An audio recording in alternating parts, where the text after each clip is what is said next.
to me. He said, why don't you come up and just crank up Christmas parties? And I'm thinking, Christmas parties? What can you say about having a Christmas party, you know? Come on down, have a Christmas party? And that didn't seem to, how long am I going to talk about that? So what I decided to do was talk about the Christmas season. Right. So let's start by defining Christmas. Okay. Okay. A lot of the elements that we have into our Christmases came from Victorian England. Okay. A lot of the traditional things. The traditional stuff, yeah. Victorian Christmas. So you're setting the setting already. Charles Dickens and all that stuff, right? Yeah. So who's got a Victorian house? That would be you. I've got a Victorian house. So over the years, we've decorated that right to the nines. And we started on the inside by doing various and sundry things. We have a candle in every window in the house.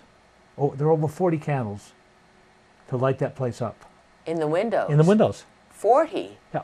Wow. Yeah. And then, I know it looks magnificent, but I didn't know there were that many. That's why it looks so magnificent. There were 40 candles. And then we drape the signs, both signs, with garlands and light those. We drape the sign, the posts in the front and the railings with garlands, and we light those. Andy's showing that picture of your place that John Orchid took. So that's what. Beautiful. So you're in the Christmas mood before you even walk in the door. Yes, true. So now we're on the outside, right? Okay, when you leave the building to go home, it's important to drive around the building, because in the backyard is the restored 1880 bandstand, Kingfield's bandstand. This restored. That has a Christmas tree in it, and that has lights around the top. And all the woods around the backyard, those are all lit up with spotlights. I have over 50 spotlights on the place. Oh, must look beautiful, the trees, especially if it snows. If it's snowing or if it's just snowed, it looks dynamite. It looks really, really great. Wow. Now, to sort of end that thought of Christmas holidays, we leave the lights on in the window. We leave those on until the end of February. Okay, so we're extending that whole, and we take out the garlands the end of March, at which point they're probably brown. Right. Okay. Fair enough. So essentially, the Christmas season lasts most of the ski season. So rather than stacking up all this stuff pre-Christmas, you've got the whole year to do it. Right. And why not? Why not? When you do all that effort and then you take it down just when everybody starts getting here for the whole season. I know, that's kind of silly, isn't it? Yeah. So it's a pretty magical place. It is. Yeah. Beautiful, beautiful house. Yeah, thank you. You've had that for a long time, and you've added some beautiful stained glass to it, so it's worth checking out just all of your stained glass, Dan. That's gorgeous. Actually, you can see a lot of that stuff on the outside when you leave, but the light has to be on the other side of it. Right. So it's the best in the daytime. Right. Of course, no one's That's there. not actually when you're open, but that's okay. Now, how about menu selections? Why do people keep on coming back year after year? What are some of the favorites on your menu? Why do they keep coming back?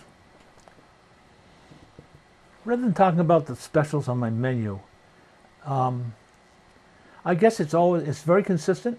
It's always the same. The dish you had back in 1975 is exactly the same dish you'll have tomorrow. So if you've thought about that dish over the years, you can get it. There isn't one dish that outsells all the rest? Oh, I think, I'd say I've got three. The mignonesse mercurio, which is a beef tenderloin dish, the lobster, and the third one is... The rabbit? Nope. Rabbit's good. But people aren't that adventurous for that to be as popular. Probably not. Do you like I can't think preparing certain dishes more than other dishes? Do you have a favorite to prepare? No. No. I like them all equally. Right. They're all my kids. There aren't certain things you like to cook more than other things you like to cook? There are, not actually cooked, no. If you didn't like cooking them, you wouldn't have them on your menu. Right.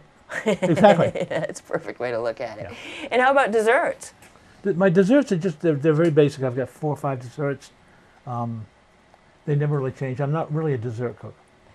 Well, when you have a magnificent menu of hors d'oeuvres and entrees, desserts are kind of an afterthought. How many people even eat dessert? I never eat dessert. I don't either.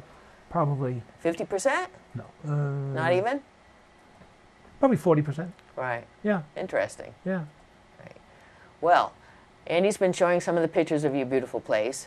It is open from the 14th, 14th of December. on, yep. You do ask for reservations. It's preferable. It'd be a shame for you to come all the way down from Sugarloaf. And find out that you're booked. We're booked. We can't take you. Yeah. Right. Yeah. And we're if you do closed. want to have a Christmas party, you will do a Of Christmas course. party, right? Of course. And of course that you have to book ahead. Yeah, yeah, yeah. How big a party could you have? 25? Wow. Up to 25, yeah. Right. Yeah. That would be rocking that place, wouldn't It it? sure would. But that's I mean, been if I- done. if That's I- been done before, hasn't it, Dan? Yeah, sure. If I had 25, I'd shut the place down. No, I'm saying that place has been rocking before. I'm not going to tell you. Once or twice. You know it has. Once or twice. Oh, wow. How about if we take a quick break, and when we come back, we'll talk to Dan, because in addition to Dan running the fine restaurant here, you started out working on this mountain before you did the restaurant, didn't you? I did. Like so many other people around here, it all began on the hill. Yes. Until we decided to stay here and start our own business. And we may not be super rich, but we're rich of mind and spirit, aren't we? Yeah, you can talk. Something I like can that. talk about that for a while.